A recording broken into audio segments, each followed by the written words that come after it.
Hi, I'm Emily from the Blue Mouse, and today I'm going to teach you how to knit the moss stitch. This is sometimes called the American moss stitch or the Irish moss stitch, and it is very similar to seed stitch, but kind of an elongated version because it's a 4-row repeat instead.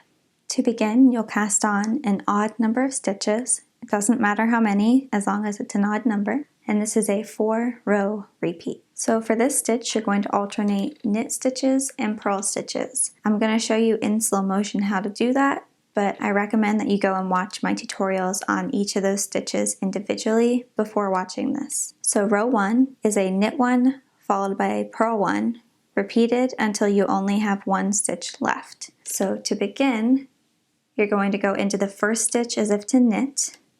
So remember, you go into this front loop of that stitch, and then you're going to yarn over from front to back, pull a loop through, and then drop that stitch from your left hand needle. And then you're going to bring your yarn in between your needles to the front, and you're going to go into the next stitch as if to purl. So go in from right to left into the front loop of that next stitch, yarn over from front to back, pull up a loop, and you can drop that stitch from your left hand needle. And then you're just going to repeat those 2 stitches until you only have 1 stitch left on your left hand needle. So again, you're going to bring your yarn in between your needles to the back, and then you're going to knit 1 stitch. So go into the front loop as if to knit, yarn over from front to back, pull a loop through, and drop that old one off your left needle. Bring the yarn in between your needles to the front.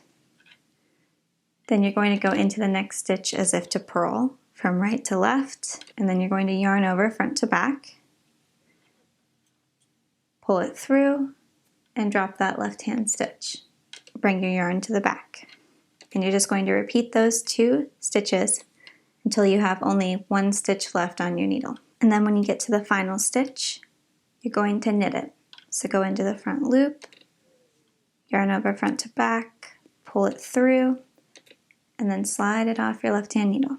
Now it's hard to see anything yet, but once we've worked a few rows, you'll start to be able to see the texture. So especially when you're new to knitting, it can be hard to keep track of which row is which. So I definitely suggest that you either put a stitch marker or a piece of yarn into something in this first row. So I'm guessing if you're new to knitting, you don't probably have stitch markers yet. So I'm just going to use a piece of yarn.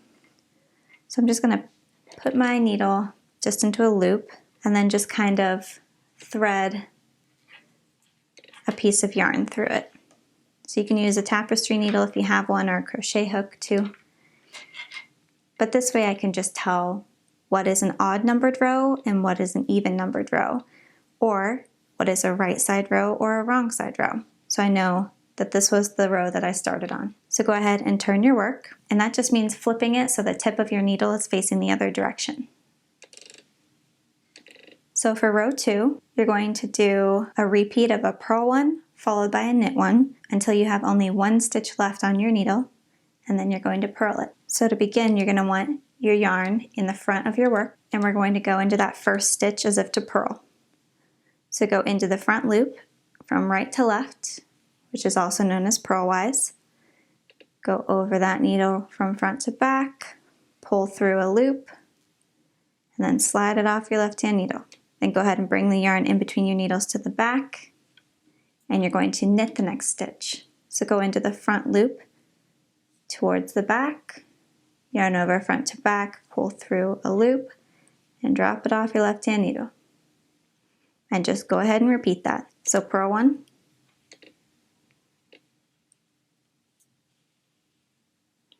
yarn to the back, knit 1, yarn to the front, and just keep working that repeat until you have only 1 stitch left on your needle. And when you get to the final stitch, you bring your yarn in between your needles to the front, go into the front loop of that last stitch from right to left, yarn over front to back, pull through, and slide it off your left hand needle. And you just finished row number 2.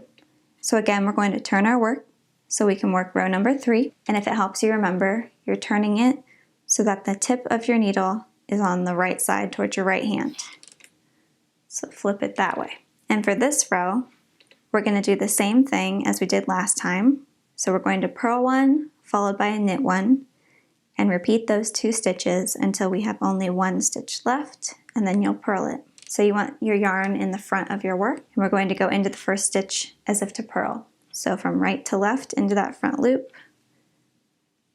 yarn over, pull a loop through, and slide it off your left hand needle. Bring your yarn in between your needles to the back, go into the next stitch as if to knit, yarn over, pull a loop through, and slide it off your left hand needle. And just repeat that. So you can watch me do it slower. I'm purling, yarn to the back, now I'm knitting,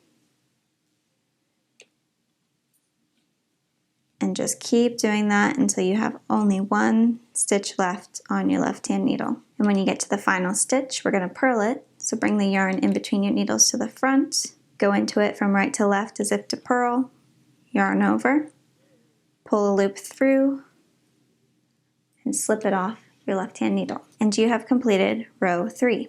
So go ahead and turn your work. Remember that you want the tip of your left hand needle facing your right hand. And for this row, we're going to work a repeat of a knit one, followed by a purl one, until you have only 1 stitch left, and then you're going to knit it. So to start out, we're going to knit. So we need to bring our yarn to the back. And since we're going to knit, we're going to go into the front loop of this first stitch. Yarn over front to back, pull a loop through, and slide it off your left hand needle. Bring the yarn to the front, go into the next stitch as if to purl, yarn over, pull a loop through, slip off, and repeat. When you get to the last stitch, you're going to want to knit it. So you're going to need to bring the yarn in between your needles to the back, go into that front loop, yarn over, pull through, slide off. So if after 4 rows you can't really see the texture, that's totally okay. That's very normal. But once you start working more and more repeats, you will see the texture more. See here, I've worked a few repeats, and now you can see the texture a lot more than you could after just 4 rows. So if you can't see the texture, just try a few more repeats, and if that still doesn't work, you might need to switch either your needle size or your yarn. So if you're working along and you start to have this happen, so can you see here how the top couple rows looks different than the bottom? That is because you have done 1 row that is wrong. Don't freak out, it's very easy to fix. There's a video specifically on this, but you can undo just 1 row and try again. An easy way to avoid this is to write down the row numbers and do a checklist or a tally every time you finished one so you can keep track of which is which. And using a marker or a piece of yarn to mark which is your odd numbered rows, or also called your right side rows, is also very helpful. So if you would like to see my video on how to undo this, go ahead and click right here.